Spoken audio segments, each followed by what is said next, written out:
frères et sœurs, je vous propose une lecture dans l'Épître aux Corinthiens, la première Épître aux Corinthiens, au chapitre 15. Première Épître aux Corinthiens, chapitre 15, et nous lirons les versets 21 à 28. Donc 1 Corinthiens, chapitre 15, versets 21 à 28.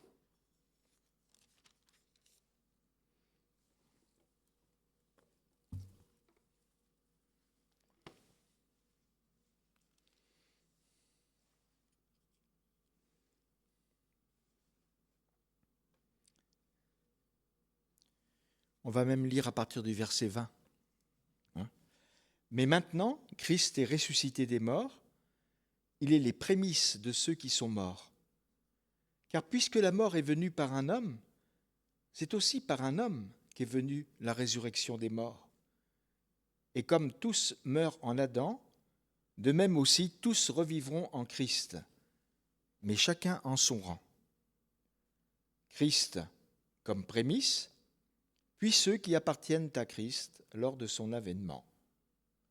Ensuite viendra la fin, quand il remettra le royaume à celui qui est Dieu et Père, après avoir réduit à l'impuissance toute domination, toute autorité et toute puissance. Car il faut qu'il règne jusqu'à ce qu'il ait mis tous ses ennemis sous ses pieds.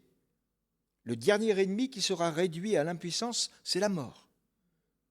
Dieu, en effet, a tout mis sous ses pieds, mais lorsqu'il dit que tout lui a été soumis, il est évident que celui qui lui a soumis toutes choses est excepté. Et lorsque toutes choses lui auront été soumises, alors le Fils lui-même sera soumis à celui qui lui a soumis toutes choses, afin que Dieu soit tout en tous. Amen. Magnifique passage de la parole de Dieu. Et je voudrais en introduction dire que beaucoup de gens s'interrogent aujourd'hui au sujet de ce qu'ils appellent la fin du monde. On peut dire que beaucoup de dates ont été avancées, même des personnages très célèbres se sont essayés à avancer des dates pour parler de la fin du monde. Je pense à Isaac Newton, c'était pas n'importe qui Isaac Newton, physicien, mathématicien, philologue, philosophe et théologien. On ne sait pas toujours ça, qu'il a été théologien. Et même, il a fait plus d'écrits sur la théologie que sur les sciences.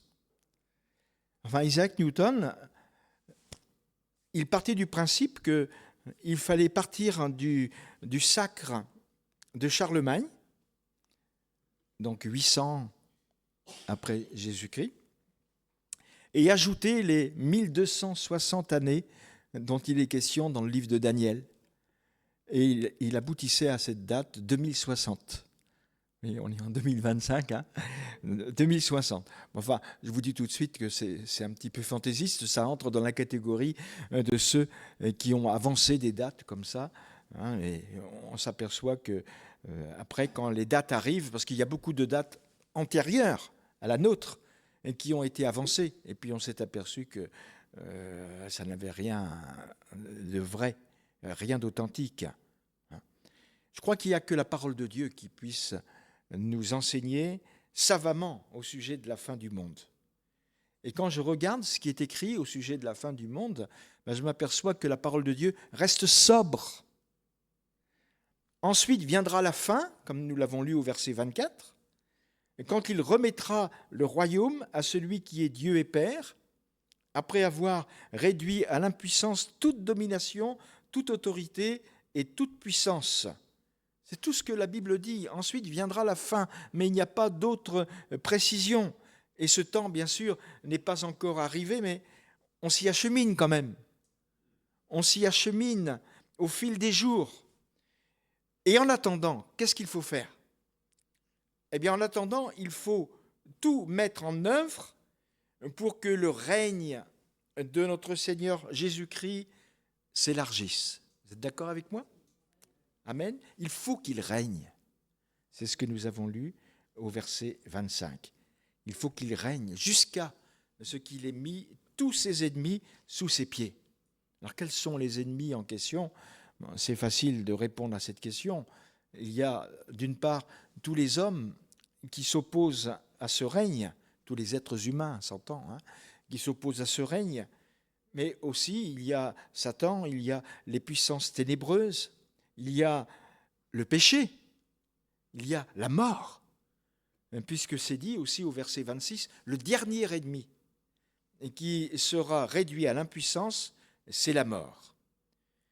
Alors le Seigneur nous dit qu'en attendant, il faut que nous recherchions le règne de Dieu et que nous fassions tout pour que ce règne de Dieu s'établisse. Le Seigneur Jésus lui-même nous invite à rechercher le règne de Dieu. Ces derniers jours, il en a été question, en long et en large, que ton règne vienne, que ta volonté soit faite sur la terre comme au ciel, mais que ton règne vienne.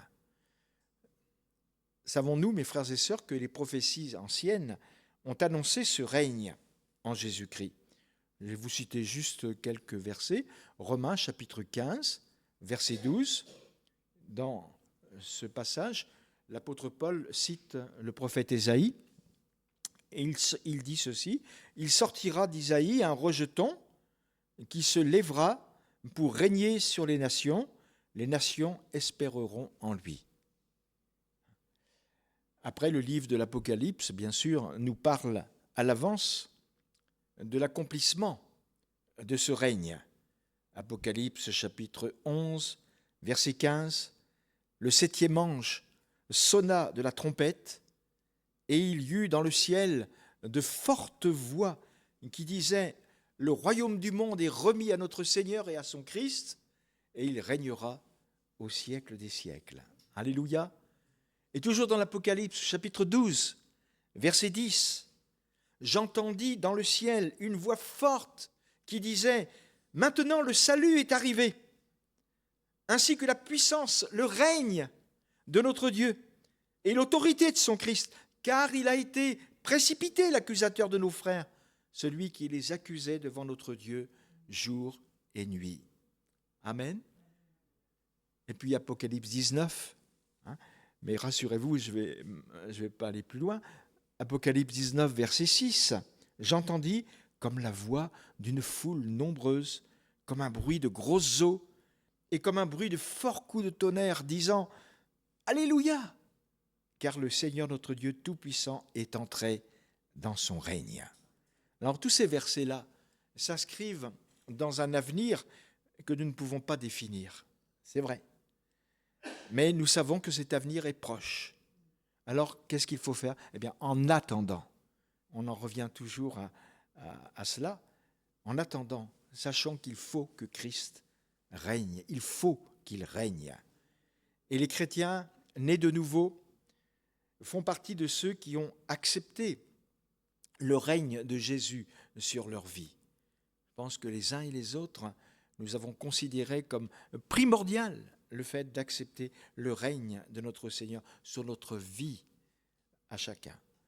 Et inversement, vous le savez aussi bien que moi, malheureusement, il y a beaucoup de gens qui ont refusé ce règne. Il y a cette parabole des mines qui nous en parle dans Luc chapitre 19, versets 12 à 14. C'est comme ça que débute cette parabole, c'est comme ça qu'elle est annoncée. Un homme de haute naissance s'en alla dans un pays lointain pour se faire investir de l'autorité royale et revenir ensuite. Il appela 10 de ses serviteurs, leur donna 10 mines et leur dit « Faites-les valoir jusqu'à ce que je revienne. » Mais ses concitoyens le haïssaient et ils envoyèrent une ambassade après lui pour dire « Nous ne voulons pas ». Les choses sont dites clairement. Nous ne voulons pas que cet homme règne sur nous. Et vous connaissez la suite. Le maître revient et il va récupérer le travail de ses serviteurs, en quelque sorte, Il va constater que celui qui avait 10 mines en a produit 10 autres. Voilà. Et il l'a appelé bon et fidèle serviteur. Il était digne d'entrer dans la joie de son maître. Même chose pour celui qui a eu 5 mines. Il lui a été donné 5 villes. Pourquoi ? Parce qu'il a été récompensé du fait d'avoir géré les choses correctement. Mais le dernier, qu'est-ce qu'il a fait, le dernier ? Vous connaissez aussi ce qui est écrit à ce sujet. Il a enterré dans un linge. Il a enterré la mine. Et puis il a dit au maître, je savais que tu es un homme sévère et qui moissonne là où on n'a pas semé, etc. Et c'est curieux parce que dans ce passage de la parole de Dieu, celui qui n'a pas voulu finalement que le maître règne sur lui et qui a préféré enterrer la mine au lieu de la faire valoir, eh bien celui-là, littéralement, d'après le texte original, il a mis cette mine dans son sudarium, c'est-à-dire le linge à sueur, sudarium, pour l'enterrer. Et c'est vraiment dans le texte original, ça. Il l'a mis. Comme si ça voulait dire, eh bien, de toute façon, moi, je ne veux pas lever même le petit doigt. Je ne veux rien faire. Donc, il s'est montré paresseux. Et il n'a pas voulu faire en sorte que son maître règne sur lui. Et ça nous parle tout cela, bien sûr. Parce que combien sont comme ça aujourd'hui, malheureusement. Ils ne veulent pas que Jésus règne sur eux. Et c'est pourquoi il est nécessaire de demander dans des réunions comme celle-ci que les cœurs endurcis fondent devant l'amour de Dieu et que ces cœurs endurcis acceptent enfin le règne de Jésus. On sait bien les uns et les autres que ce n'est pas suffisant de ne pas être contre ce règne. Encore faut-il être pour.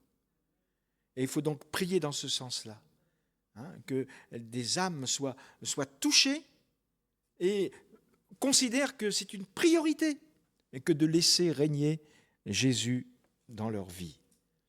Amen. Et il est nécessaire que nous nous examinions nous-mêmes à la lumière de la parole de Dieu. Vous voyez, quand on dit que ton règne vienne, il faut qu'il y ait une motivation à la base. Et on retrouve un petit peu tout ce qui a été dit cette semaine.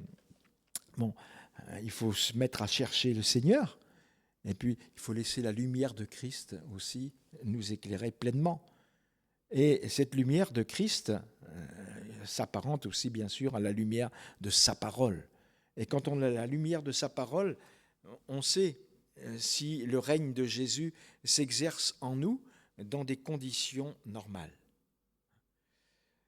Qu'est-ce qui peut s'opposer à ce règne ? Si nous répondons à cette question, les réponses, elles sont simples. Un péché qui n'a pas été confessé et qui a été gardé en secret.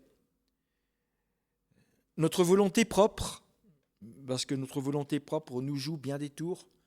À partir du moment où on veut faire sa propre volonté au lieu de faire celle de Dieu, ça ne va pas. Une inclination à la désobéissance. Alors je sais bien, vous pensez peut-être, moi je ne me reconnais pas dans ça. Mais il y a quand même des choses qui existent aujourd'hui lorsque on désobéit et qu'on n'est pas porté à obéir promptement, spontanément. Et lorsque notre vie, tout simplement, n'est pas soumise à l'Esprit Saint, lorsqu'on laisse la chair l'emporter sur l'Esprit, ça aussi, ça fait obstacle, ça s'oppose au règne du Seigneur. Lorsqu'on manque d'intérêt pour l'Évangile, ça s'oppose au règne du Seigneur. J'aime beaucoup ces paroles de l'apôtre Paul dans l'Épître aux Philippiens quand il dit « Je ne cesse de manifester ma joie au sujet de la part que vous prenez à l'Évangile. » Et ça, c'est magnifique quand un pasteur peut dire ça dans son assemblée en s'adressant à son auditoire de chrétiens. Je ne cesse de manifester ma joie au sujet de la part que vous prenez à l'Évangile. Mais c'est comme ça qu'on facilite le règne de Dieu dans les cœurs. Et puis Philémon, chapitre 1er, verset 6, Philémon, donc l'apôtre Paul, s'adressant à Philémon, lui dit « Je lui demande que ta participation à la foi soit efficace pour la cause de Christ. » Donc il faut que nous portions beaucoup d'intérêt à la cause de Christ, beaucoup d'intérêt à l'évangile. Si nous voulons qu'il règne, il faut passer par là. Alléluia. Et puis même, il faut entretenir dans son cœur la joie qui vient du Saint-Esprit. Pourquoi ? Parce que le royaume de Dieu, ce n'est pas le manger et le boire, mais la justice, la paix et la joie par le Saint-Esprit. Gloire à Dieu.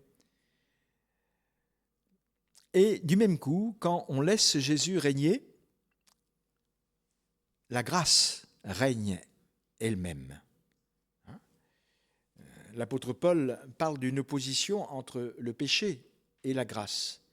Il dit dans l'Épître aux Romains, au chapitre 5, versets 20 et 21, « Là où le péché a abondé, la grâce a surabondé, afin que, comme le péché a régné par la mort, ainsi la grâce règne par la justice pour la vie éternelle par Jésus-Christ, notre Seigneur. » Donc il dit « la grâce règne ». Et même quand on regarde les termes employés, c'est quand même magnifique. Comme le péché a régné, il a régné, passé composé, c'est passé. Et maintenant, la grâce règne. La grâce règne. On est dans le présent, cette fois-ci. Alors, je vous ai cité la traduction qui n'a pas été arrangée comme celle que vous voyez là, mais la traduction originale. La grâce règne. Donc, le péché a régné, mais la grâce règne. Que Dieu soit béni. Et avant que nous ne rencontrions Jésus, effectivement, le péché régnait en nous. Alors aujourd'hui, vous allez me dire, on est toujours des pécheurs, c'est vrai, mais des pécheurs sauvés par grâce. Et il y a quand même une différence, c'est que notre nature nouvelle en Jésus-Christ nous éloigne de la pratique du péché. Vous êtes d'accord ? Il y a eu un changement de règne.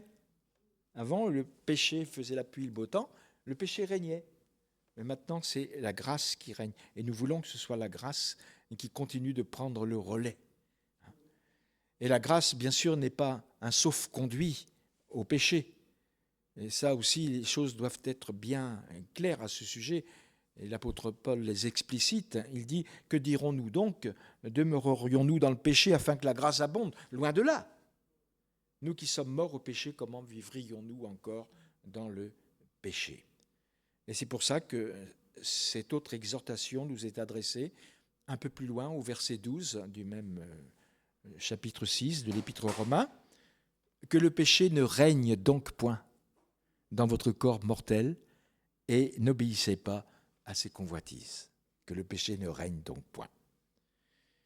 Alors nous avons sans cesse besoin de la grâce. Alors merci Seigneur de ce que tu nous donnes la grâce nécessaire pour que nous nous appuyions sur toi en tout temps, pour que nous manifestions aussi de la patience dans nos épreuves, parce que personne n'est exempté d'épreuves, de la grâce pour rechercher la sanctification, pour rechercher la pureté du cœur, la grâce pour vivre dans l'humilité, la grâce pour comprendre les autres, parce que ce n'est pas toujours évident de se mettre à la place de quelqu'un. Alors c'est même impossible de se mettre complètement à la place de quelqu'un, mais au moins essayer de comprendre, essayer de se montrer plein de compassion. Alors vous voyez, quand on dit que Jésus règne, ça veut dire du même coup que la grâce règne. Et quand on dit que Jésus règne, ça veut dire aussi que le bon ordre règne. Alors vous allez me dire, l'expression elle est bizarre quand même, le bon ordre, mais elle est biblique. Colossiens chapitre 2, verset 5. L'apôtre disait, « Si je suis absent de corps, je suis avec vous en esprit, voyant avec joie le bon ordre qui règne parmi vous et la fermeté de votre foi en Christ. » Le mot du texte original, ça n'a rien à voir avec le véhicule qui transporte les personnes, mais c'est taxis. Et c'est un mot militaire qui suggère un ordre de bataille, une place assignée à chacun, une discipline qui fait que chacun est à son poste. Et ça fait penser à l'exhortation que la parole de Dieu nous a laissée en rapport avec la fourmi. pour prendre ce seul exemple. Va vers la fourmi, paresseux, considère ses voies et deviens sage. Elle n'a ni chef, ni inspecteur, ni maître. Elle prépare en été sa nourriture, elle amasse pendant la moisson de quoi manger. Et ça nous parle de notre responsabilité personnelle. On n'a pas besoin d'avoir tout le temps quelqu'un sur le dos pour dire « il faut que tu fasses ceci, il faut que tu fasses cela ». Mais le bon ordre s'établit par la grâce de Dieu, parce que Jésus règne et les choses se font naturellement. Amen. Et puis il y a la paix aussi. Je vais bientôt conclure. Il y a la paix aussi. Si Jésus règne, la paix règne. Que la paix de Christ à laquelle vous avez été appelés pour former un seul corps règne dans vos cœurs. Colossiens 3,15. Et nous savons d'où vient cette paix. Elle vient de notre position de racheté. Elle vient aussi de la foi que nous continuons à placer dans le Seigneur à travers la prière. Ce que nous allons faire ce soir. Ne vous inquiétez de rien. Mais en toute chose, faites connaître vos besoins à Dieu par des prières et des supplications avec des actions de grâce, et la paix de Dieu qui surpasse toute intelligence gardera vos cœurs et vos pensées en Jésus-Christ. Alors c'est important que Jésus règne.